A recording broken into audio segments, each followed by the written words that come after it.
ఇకపోతే నీ ఫ్రెండ్స్ ఎలా రిసీవ్ చేసుకున్నారు ఫస్ట్? అంటే సలార్ ముందు వరకు వేరు, సలార్ నేను ఫస్ట్ టీజర్ రిలీజ్ అయిపోయిన తర్వాత, ట్రైలర్ రిలీజ్ అయిన తర్వాత కంప్లీట్గా నువ్వే కనిపించావు. సాంగ్లో అయితే కంప్లీట్గా నీదే ఉంటుంది. ఎలా రిసీవ్ చేసుకున్నావు మీ ఫ్రెండ్స్ కానీ, మీ ఫ్యామిలీ, మీ రిలేషన్స్? అయితే ఇంకా ట్రైలర్ ఇవన్నీ రిలీజ్ అయ్యాక అందరు కాల్స్ మెసేజెస్ చేసి బాగా చేసేవారు, సూపర్ ప్రౌడ్ అన్నావు. మీ స్కూల్లో ఏమన్నా ఆబ్వియస్గా బాగా, నేను టచ్లో ఉన్నా ఎవరితో, నేను నా ఫ్రెండ్స్ గ్రూప్ వరకు ఉంటా.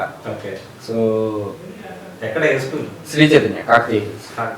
సో వాళ్ళు టీచర్స్ కూడా కొంతమంది చూసి బాగా చేసేవారు, ఆ వెయిటింగ్ సినిమా చూడడం అలా.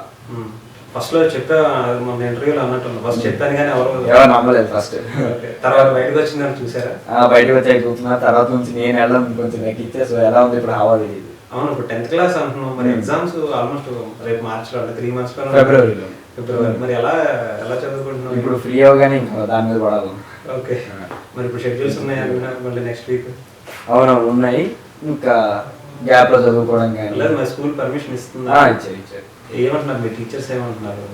అంటే ఫీల్డ్ ఎడ్యుకేషన్ రెండు మేనేజ్. వాళ్ళు చాలా బాగా సపోర్ట్ చేస్తారు అన్న, చాలా సపోర్టివ్ ఉంటారు, ఎంకరేజ్ బాగా చేస్తారు. ఇప్పుడు కాల్ చేస్తారు, మెసేజ్ చేస్తారు, కంగ్రాట్స్ ఫర్ బ్లాక్ బస్టర్ అని. అలా వాళ్ళతో మరి సినిమాకి వెళ్ళలేదా?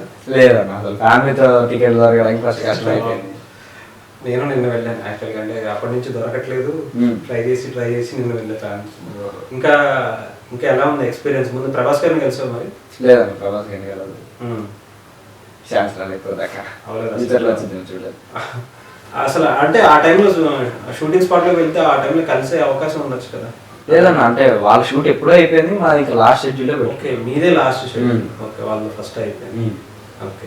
ఇంకా ఏంటి నీకు మర్చిపోలేని ఇన్సిడెంట్ అంటే ఏం చెప్తా దాంట్లో? హ్యాపీగా నాకు చాలా బాగా అనిపించింది ఈ సీన్ చేసి. సలార్ అప్పుడు ఏ సీన్ కూడా మేము అసలు బ్రెయిన్ ఇంకేది ఉండేది కదన్న. సీను క్యారెక్టర్, డైలాగులు ఇవే ఉండేవి. ఇది బాగుంది, అది బాగుందని ఏం చెప్పలేదు, ప్రతిదీ మా బెస్ట్ ఇచ్చేసి. బాగా భయపడిన సిచ్యువేషన్ ఏమైనా ఉందా? స్టార్టింగ్ ఫస్ట్ షాట్ లో భయపడ్డా, ఇప్పుడు మనం సరి చేయకపోతే అందరు మళ్ళీ రీటేక్ అనాలి, అంత అలా చేయాలని ఇంకా స్టార్టింగ్ భయపడ్డా. బట్ ఆ స్లోగా టీం అలవాటు అవ్వడం కానీ, వాళ్ళు ఇచ్చే చనువు అంతా, ఏం భయపడకు, స్లోగా చేయగలవు అన్న ఇది బాగా ధైర్యం ఇచ్చినాను. ఇంకా అంటే కంప్లీట్ అయిపోయింది, ఇంకా పార్ట్ 2లో ఉంటావా ఉండవా అని ఉన్న ఐడియా? అది నేను అడిగినా ఏం చెప్పలేదని నాకు ఐడియా లేదు వాళ్ళకి. సో సార్ విషయం ఎలా ఉంది అంటే పార్ట్ 2లో నువ్వు కనిపిస్తావని కూడా చాలా మంది అనుకుంటారు. ఉంటుందండి ఆ సీన్స్ ఏమన్నా ఇప్పుడు దీంట్లో కనిపించిన సీన్స్ ఏమైనా ఉన్నాయా? లేదా, అన్ని తీసిన అన్ని సీన్స్ ఉంటాయి వచ్చేసి. అంటే పార్ట్ 2లో ఇంకా మళ్ళీ షూట్ చేయాలి ఉంటే ఒకవేళ షూట్ చేస్తారేమో. ఉంటుంది అనుకుంటున్నావా? ఏమన్నా నేనైతే ఎక్స్పెక్ట్ చేయలేదు, ఎందుకంటే ఆయన డిఫరెంట్గా ట్రై చేస్తున్నారు, డిఫరెంట్ వరల్డ్ ఇది. సో ఆయన మూవీస్తో మనం కంపేర్ చేయలేము ఆఫ్కోర్స్. సో చూడాలి ఏం జరిగింది. మూవీ నువ్వు అంటే ఫస్ట్ స్టార్టింగ్ చేసేటప్పుడు నీ సీన్ వరకే చెప్పారా సినిమా స్టోరీ అంతా? మా సీన్ వరకే చెప్పారు. మీ సీన్స్ మా సీన్ వరకు మాకు ఆ ఎమోషన్ అర్థమయ్యేంత వరకు పిన్ టు పిన్ ప్రతి చెప్పారు. తర్వాత ఏం జరిగిద్దో మా చైల్డ్హుడ్ ఎపిసోడ్కి అవసరం లేదు, ఎందుకంటే ముందు జరిగిపోయేది. వాళ్ళకి కావాలి, ఇప్పుడు పెద్ద అయిన వాళ్ళకి కాదు, చిన్నప్పుడు ఇలా జరిగింది కాబట్టి ఇప్పుడు ఇలా జరుగుతుంది అని. మాకు పెద్ద అయితే ఏం జరిగిందో అవసరం లేదన్న, మాకు ఇప్పుడు ఏం జరుగుతుందో అది కావాలి కదా.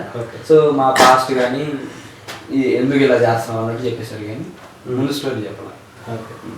ఇంకా నెక్స్ట్ నువ్వు ఇప్పుడు ఈ సినిమా కాకుండా ఇంకా వేరే సినిమాలు ఏమైనా చేసి ఇప్పుడు చెప్పినవి కాకుండా చేస్తున్నావా? ఇవే అన్న ఇప్పుడు చెప్పినవే చేస్తున్నా. ఇంకా కొత్త ఏమీ రాలేదా? కొత్త బిజీ అయిపోతావేమో చూడాలి. ఓకే. ఇకపోతే అంటే ఈ సినిమాల్లో నీకు ఇప్పుడు శృతి హాసన్ గారితో కూడా టచ్ అవ్వడానికి అవ్వదు, అంటే పెద్ద అయిన తర్వాతే వస్తుంది క్యారెక్టర్ కూడా. ఇంకా ఈ సినిమాలో నీకు బాగా నచ్చిన టెక్నీషియన్ ఎవరు? నీతో పాటు బాగా నీతో ఎక్కువగా ఉన్న టెక్నీషియన్?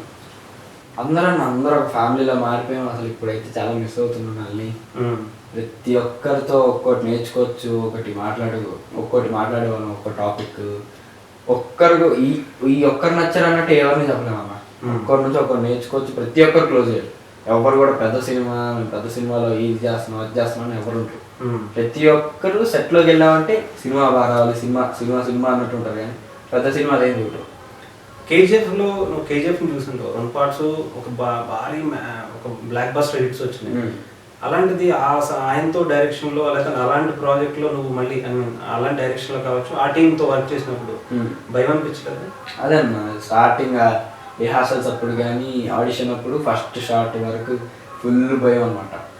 తర్వాత ఇంకా వాళ్ళు అంత ఇది ఇచ్చి కంఫర్ట్ చేయించి అవును ఇలాగా అలా ఏం భయపడకరా మనం అంత సినిమా కోసం వర్క్ చేస్తున్నాం అదేం చేయకని సార్ కూడా వచ్చి మంచిగా మాట్లాడడం అన్నోళ్ళు ఎంకరేజ్ చేయడంతో రెస్పెక్ట్ వచ్చింది భయం పోయి. లేకపోతే సినిమా నువ్వు చూసావు కాబట్టి షూటింగ్లో ఎలా అనిపించింది, సినిమాలో చూసిన తర్వాత ఎలా అనిపించింది? స్క్రీన్ షూటింగ్లో ఎప్పుడు మానిటర్ చూడలేదన్న. సో అప్పుడు షూట్లో ఎలా వచ్చింది ఇంకే ఎడిట్స్ జరిగాయని నేను చెప్పలేను. నేను సీన్ చేసేవాడిని పక్కకి కూర్చున్నాను. ఇప్పుడు థియేటర్లో చూసినప్పుడు ఎలా అంటే దాంతో పాటు అప్పుడు ఏంటంటే ప్లేన్గా అనిపిస్తుంది. ఇప్పుడు బ్యాక్గ్రౌండ్ మ్యూజిక్ కావచ్చు, ఎమోషన్స్ కావచ్చు, ఇవన్నీ వస్తాయి. అప్పుడు ఎలా అనిపించింది? అంటే అలాంటి బ్యాక్గ్రౌండ్ మ్యూజిక్ వచ్చిందని ఎక్స్పెక్ట్ చేయలే. అఫ్ కోర్స్ ఇంకా బాగా గూస్ బంప్స్ అంతా బాగా నేనే చేశాను అనుకున్నావా? అంటే నేను అసలు చూడడానికి నాకు ఏం లేదన్న. ఫస్ట్ ముందు వాళ్ళంతా ఫ్లాష్ లైట్లు వేసుకొని వాళ్ళ సీట్లు ఎత్తుకుంటున్నారు, మా సీన్లు అయిపోయి అప్పటి వరకు. అప్పటికన్నీ కొన్ని సినిమా అయిపోయిన తర్వాత వెళ్ళారా? లేదు సినిమా స్టార్టింగ్కి వెళ్ళా, బట్ వేరే వాళ్ళ సినిమా అయిపోయిన తర్వాత వచ్చి వాళ్ళు సీట్లు ఎత్తుకు మళ్ళీ వెళ్ళాలి. మరి వెళ్ళాలి మళ్ళీ చూసుకోవాలి క్లియర్గా ఎలా చేసావు. అసలు ఎంతసేపు ఉంది నేను చూసింది అయితే 2 minutes చూసినట్టు ఉంది మా సీన్. ఓకే ఫాస్ట్గా చాలా వెళ్ళిపోయింది. కానీ ఆల్మోస్ట్ ఫస్ట్ ఇప్పుడు రిలీజ్ అయిన మొత్తం పార్ట్ అంతా కూడా ఫస్ట్ పార్ట్ అంతా కూడా స్టార్టింగ్ నుంచి ఎండింగ్ వరకు ఏదో ఒక ఫ్రేమ్ లో ఫ్లాష్ బ్యాక్ తీసుకొచ్చి పెట్టడం. అదే సో స్టార్టింగ్ లో ఎక్కువ ఉంటుంది కదా, కంటిన్యూస్ 10-15 minutes ఉంటుంది. అదే నాకు 2 minutes లో అనిపించింది గోల వల్ల. తర్వాత అంటే ప్రతి బిట్లో అంటే అప్పుడు ఇలా మాట్లాడుకున్నారు, అప్పుడు ఇలా అనుకున్నారు, ఇవన్నీ సీన్స్ మళ్ళీ చూపిస్తానే వచ్చారు సినిమా అంతా. ప్రతి సీన్కి ఒక్కో యాక్షన్ కి ప్రతి దానికి ఒక ఇది ఉంది కాబట్టి వెయిటేజ్ చూపిస్తూ వచ్చారు. ఇంకా సెట్ లో నీకు పూర్తిగా నీకు బాగా నచ్చిన సీన్ ఒకటి అంటే ఈ సినిమా మొత్తంలో అది ఇందాక నువ్వు చెప్పావు కదా ఆ కడియం సీన్ లో మొత్తం రైనీగా ఉంటుంది. అప్పుడు ఏమన్నా ఇబ్బంది అనిపించలేదా? లేదన్న అప్పుడు ఉనికిపోయేవాడిని కానీ వెంటనే మళ్ళీ యాక్షన్ చెప్పగానే ఏమేదో కానీ స్టడీగా ఉండేవాడిని. అప్పుడప్పుడు యాక్షన్ అన్న తర్వాత కూడా సీన్ లో ఎక్కువ నొక్కుతుంటే సార్ వచ్చి తక్కువ అనుకురా కొంచెం సీన్ లో బాగా కనిపిస్తుంది ఓకే అని మళ్ళీ వెంటనే పోయేది. అది యాక్షన్ ఒక్కసారి ఇట్లా బయటికి రాగానే కట్ అని చెప్పగానే ఓడిపోయేవాడిని. వాళ్ళు వచ్చి 2-3 టవల్ వేసేసేవాళ్ళు మీద కింద మంట. చేశారు ఆ రైన్ షాట్ అయితే మొత్తం నార్మల్ షూట్ అయితే 2 days చేసామన్న. తర్వాత రీషూట్ లో చేంజెస్ చేయలే, బట్ ఇంకొంచెం లెంత్ పెంచారు సీన్ ఉంది లెంత్ పెంచారు. అప్పుడు ఇంకో 2 days చేసాం. అంటే ఆల్మోస్ట్ మొత్తం ఎక్కువగా తీయడం కూడా నైట్ టైం తీసినట్టు కనిపించింది. అది నైట్ సీన్ కాబట్టి నైట్ సీన్స్ మాక్సిమం అంతా చూసినప్పుడు అంతా కూడా ఎక్కువ నైట్ టైం కనిపించింది. ఒక ఫైట్ అదే ఆ పైల్వాన్ ఉన్నది మాత్రం ఎక్కువ డేలో కనిపిస్తుంది. ఇంకా మిగతా మీ ఫ్రెండ్స్ అంటే చాలా మంది ఆ ఫైట్ సీన్ లో చాలా మంది ఉన్నారు కదా, నేను ఇంకో క్యారెక్టర్ కనిపిస్తుంది పట్టుకుని లాగడానికి. ఆ క్యారెక్టర్ తో ఎలా అనిపించింది? తను నాకు ముందు నుంచి ఫ్రెండ్ అన్న, చాలా మేము ఇద్దరు మంచి క్లోజ్ ఫ్రెండ్స్. రోషన్ తన పేరు. ఓకే సో మా ఇద్దరికి ఆల్రెడీ ముందు నుంచే మంచి కోఆర్డినేషన్ అంతా. అక్కడ మేము అనుకోవడం అరే సింగిల్ టేక్ లో లేపేద్దాం. మీరు ముందు ప్లాన్ చేసుకునేవారా ఈ సీన్ మనం బాగా చేయాలి? అసలు ఏ సీన్ ఉండదు మాకు తెలియదు, బట్ ఏ సీన్ వచ్చినా మేము అనుకున్నాం అరే ఇది ఇప్పుడు సింగిల్ టేక్ లో లేపేద్దాం రా, రోడ్ ఫస్ట్ లేపేస్తాను సింగిల్ టేక్ లో చూద్దాం అన్నట్టు. ఓకే అలా అయ్యే కూడా సింగిల్ టేక్ లో కొన్ని. ఓకే ఇకపోతే అంటే నీకు ఇండస్ట్రీలో ఇంకెవరైనా ఫ్రెండ్స్ ఉన్నారా వీళ్ళు కాకుండా? ఉన్నారన్న, అందరూ కలిసేటోళ్ళు అందరితో మాట్లాడతాను, హ్యాంగ్ అవుట్ అవుతున్నారా. ఒకరిద్దరు నేను లేదు, బట్ రోషన్ ఇంకా రోహన్ అని కొడుకుంటాడు వినయ విద్యరామలో రామచంద్ర గారు చిన్నప్పటి వాడు. వీళ్ళు ఇద్దరు ఇంకొంచెం క్లోజ్ ఫ్రెండ్స్ అనమాట.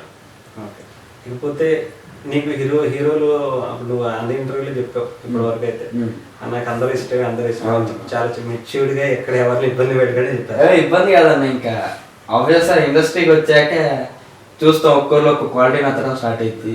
ఇంకా మనకే ఒక ఒపీనియన్ పోయింది అనమాట ఈ ఒక్కరు. నేనైతే కొంతమంది హీరోల పేర్లు చెప్తా, వాళ్ళలో నీకు నచ్చిన క్వాలిటీ అల్టిమేట్ గా నేను ఇతను అంటే బిహైండ్ సినిమాలే కాదు బయట కూడా కావచ్చు, అతను వాళ్ళ వ్యక్తిత్వం గురించి. ఓకేనా ఏది నచ్చింది వాళ్ళు? ప్రభాస్ గారి గురించి. ప్రభాస్ గారు ఆబ్వియస్ గా ఆయన హంబుల్నెస్, ఆయన కట్అవుట్ సినిమాల్లో. Okay on screen off screen. Okay ఇక జూనియర్ ఎన్టీఆర్ జూనియర్ ఎన్టీఆర్ గారు ఆయన సెన్స్ ఆఫ్ హ్యూమర్ కానీ ఆయన సెట్లో ఉంటే ఒక 5 మొత్తం జాయ్ఫుల్ ఉంటుంది అంటారు కదన్న, అది ఇష్టం. ఆయన acting, dance of course. Okay. Allu Arjun గారు కూడా ఆయన మెయిన్గా ఆయన ఇచ్చే డెడికేషన్, ఆ పుష్పకి ఎట్లా పెట్టేస్తే అది అలా ఉండిపోవడం. ఓకే. సో ఆయన యాక్టింగ్, డాన్స్ ఒకటి స్టైల్. మెగాస్టార్ చిరంజీవి గారు, ఆయన గ్రేస్ అన్న, అసలు అన్నిటికంటే నాకు గ్రేస్ చాలా ఇష్టం. ఆయన గ్రేస్ కానీ అంత ప్రతిదీ. మహేష్ బాబు గారు ఆయన లైఫ్ స్టైల్ బాగా ఇష్టం అన్న. అంటే ప్లెజెంట్గా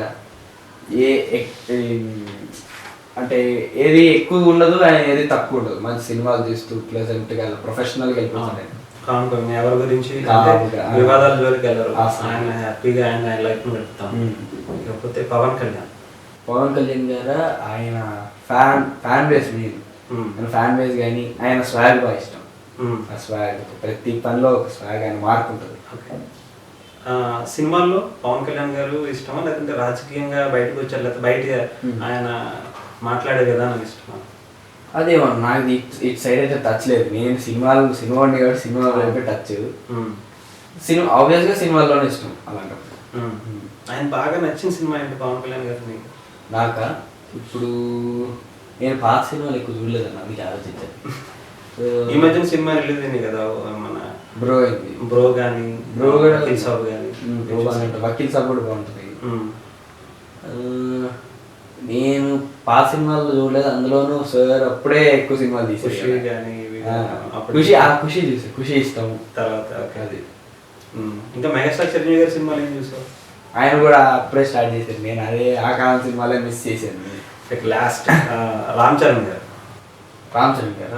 గారు మెయిన్గా ఆయన పర్సనాలిటీ, ఆయన యాటిట్యూడ్ అన్న, అది నాకు అసలు చాలా ఇష్టం. ఆయన యాటిట్యూడ్ కానీ ఎవరితో ఎలా ఉండాలని ప్రతిదీ తెలుసు. చాలా డౌన్ టు ఎర్త్, అంత క్యాలిక్యులేటెడ్గా, చాలా ఇష్టం. వరుణ్ తేజ్ గారితో సినిమా చేస్తున్నావు, కలిసే ఆయన? లేదు. ఓకే. ఇప్పుడు నెక్స్ట్ షెడ్యూల్ అని కలుస్తుందా? చూడదు. ఓకే. ఇకపోతే నీకు బాగా నచ్చిన హీరోయిన్స్ ఎవరు? హీరోయిన్స్ అంటే నాకు సినిమాకి మారిపోతారు అన్న. ఓకే. ఈ సినిమా చూసి బాగా నచ్చేసారు, ఆ యాక్టింగ్ బాగా నచ్చేసిందంటే ప్రెసెంట్ వాళ్ళు అలా. ఇప్పుడైతే హాయ్ నాన్నలో మృణాల్ ఠాకూర్ యొక్క యాక్టింగ్ చూసి ఇప్పుడు ప్రజెంట్ అయితే ఆవిడ బాగా మంచి హీరోయిన్ అన్నమాట. నీకు బాగా నచ్చిన హీరోయిన్ ప్రెసెంట్. ఓకే. ఇంకా ఇంకా నీకు నీ ఫ్యామిలీ ఎలాంటి సపోర్ట్ ఇచ్చిందంటే, చాలా మంది నువ్వు బయటకు వచ్చినప్పుడు ఐ మీన్ చదువు ఎందుకు బాడీ చేసుకుంటున్నావు, సినిమాలకి ఎందుకు పంపించావు అని అమ్మ వాళ్ళని ఏదో ఒకటి అంటాం. స్టార్టింగ్ లో అందరూ అన్నోళ్ళే, ఇప్పుడు కాల్ మెసేజ్ చేసేవాళ్ళు వాళ్ళే. గుర్తున్నారా అలాంటి వాళ్ళు? గుర్తుపెట్టుకున్నావా? గుర్తున్నారు. ఎందుకు గుర్తుపెట్టుకోవాలి? ఏం గుర్తుపెట్టుకొని పగ ప్రతీకారాలు అంటే ఏమన్నా, నువ్వేం చేస్తున్నావు అని చూపించాలి కదా వాళ్ళకి. వాళ్ళు చూస్తారు, మనం చూపించాల్సిన. ఇప్పుడు వాళ్ళు చూసే కదా మెసేజ్ చేస్తారు. అలాంటి మైండ్లో పెట్టుకుని ఇంకా మన ఎనర్జీ వేస్ట్ అనుకుంటారు వాళ్ళు. ఇంకా వాళ్ళకి అనిపించింది వాళ్ళు అన్నారు, నేను చేసి చూపించాను. ఇంకా